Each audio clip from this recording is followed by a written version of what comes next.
Every moon in the solar system orbits its planet. That is the rule. Earth's moon orbits Earth. Jupiter's moons orbit Jupiter. Saturn's 60-plus moons orbit Saturn. In every case, the center of gravity, the invisible point that everything else circles, sits inside the larger body. That is how gravity works. Pluto does not follow this rule. Pluto and its largest companion, Charon, orbit a point in empty space, a location with no surface, no mass, no physical object of any kind, suspended 960 kilometers above Pluto's crust in a void that contains nothing. The universe made an exception for Pluto. The exception is worse than you think. To understand why the exception exists, you have to go back to the moment it was made. 4 billion years ago. One collision. No witnesses. No survivors.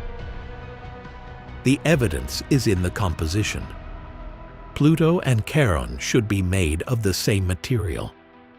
Two bodies forming in the same region of the early solar system, from the same cloud of gas and rock and ice pulled from the same reservoir. The ratio of rock to ice should match, not perfectly, but closely. That is how every other planet-moon pair in the solar system formed. That is what the models predict. Charon is mostly ice. Pluto is mostly rock. They do not match. They cannot have formed together. The only explanation that fits the data, a third body, an object roughly the size of Ceres, the largest asteroid in the solar system, struck Pluto at several kilometers per second, approximately 4 billion years ago. The impact tore through Pluto's outer layers, which were predominantly ice. That material was flung outward. Gravity pulled the debris into orbit. Over thousands of years, it collapsed into Charon. The collision lasted at most a few hours. What it created has been locked in place ever since. Here is the part the textbooks leave out. The impact did not just create Charon. It created a gravitational structure that has never been seen anywhere else in the solar system. A bond so complete, so irreversible, that the two worlds cannot alter it by a single kilometer. The collision is over. It has been over for 4 billion years.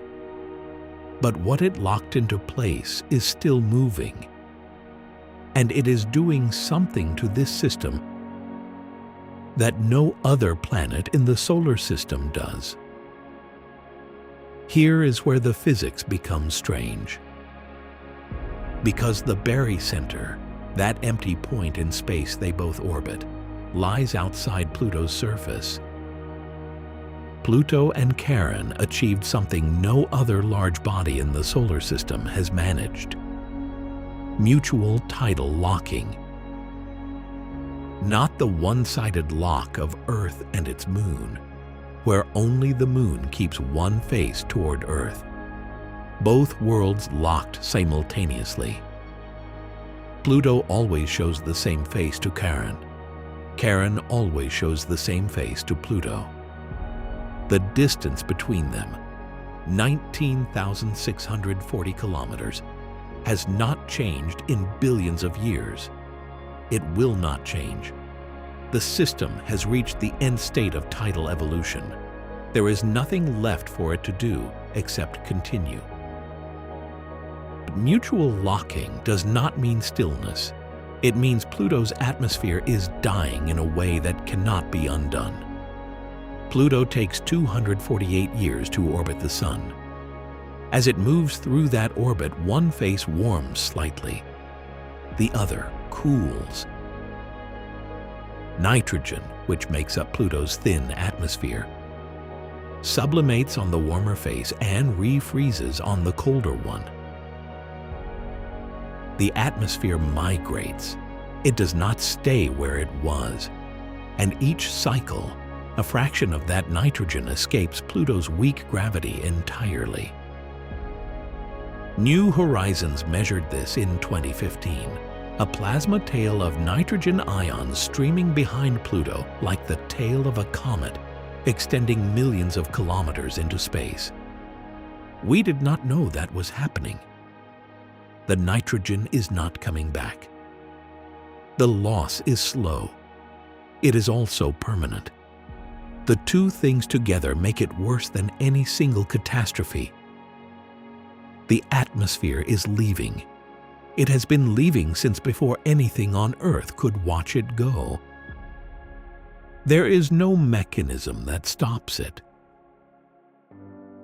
At the scale of 248-year orbits and 100-million-year atmospheric loss, individual moments stop meaning anything, except one.